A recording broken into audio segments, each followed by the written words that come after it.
Hello, welcome back to Business Immigration Online. The topic of this week's presentation is the L-1 visa.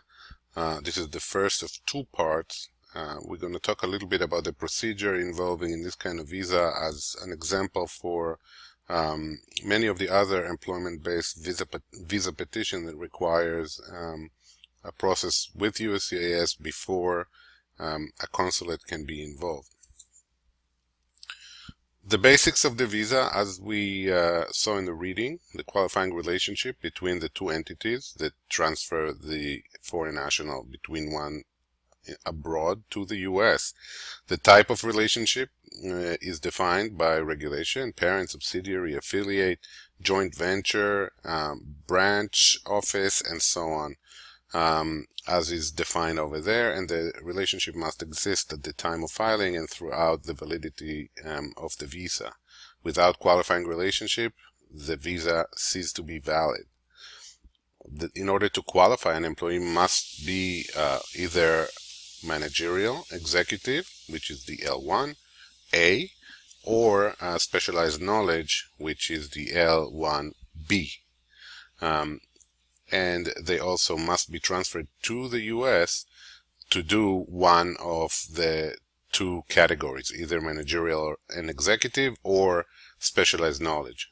They do not have to do the same kind of stuff. So a person could be a manager abroad and an executive here, vice versa, or a specialized knowledge abroad and a manager here.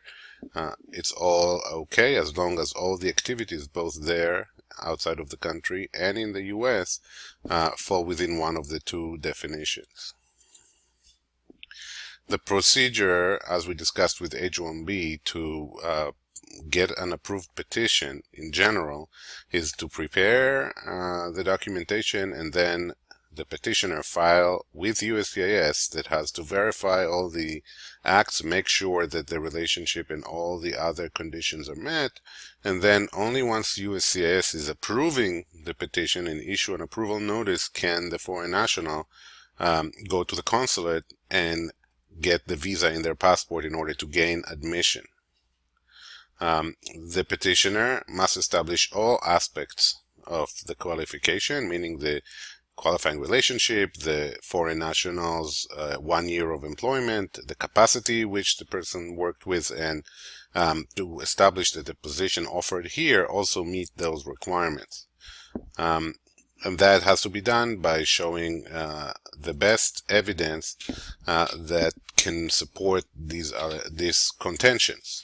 There are no necessarily mandatory evidence, but usually organizational documents are the best evidence of showing ownership and structure, payroll record, evidence that someone has been working for a certain period of time, and oftentimes you need some kind of documentation showing what the person was doing overseas, that the position that they filled really met those requirements.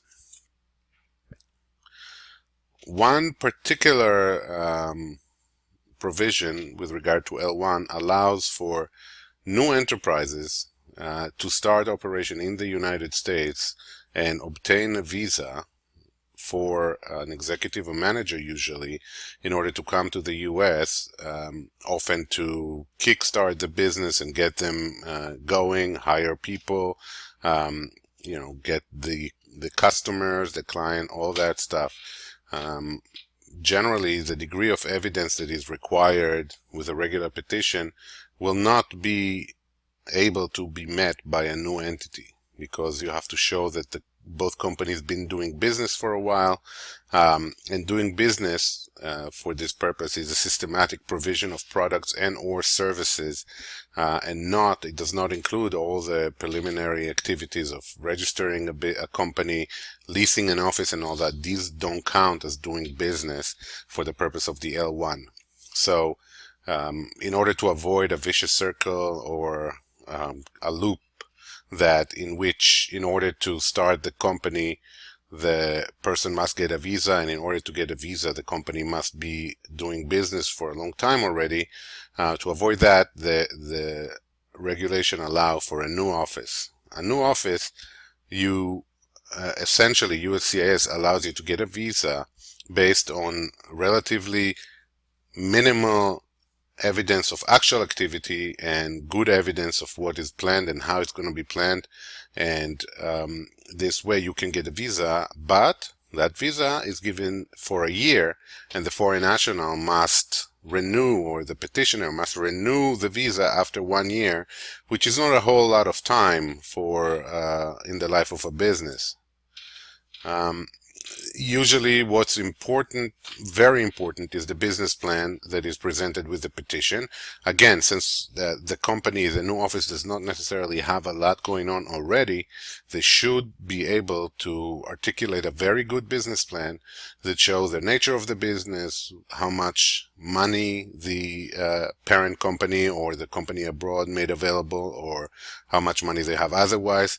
They have to show that they have sufficient remuneration to pay for the person that they want to transfer, because that person has to live off something, and also that there is sufficient money in the coffer in order to ramp up the business until money starts coming in, at least.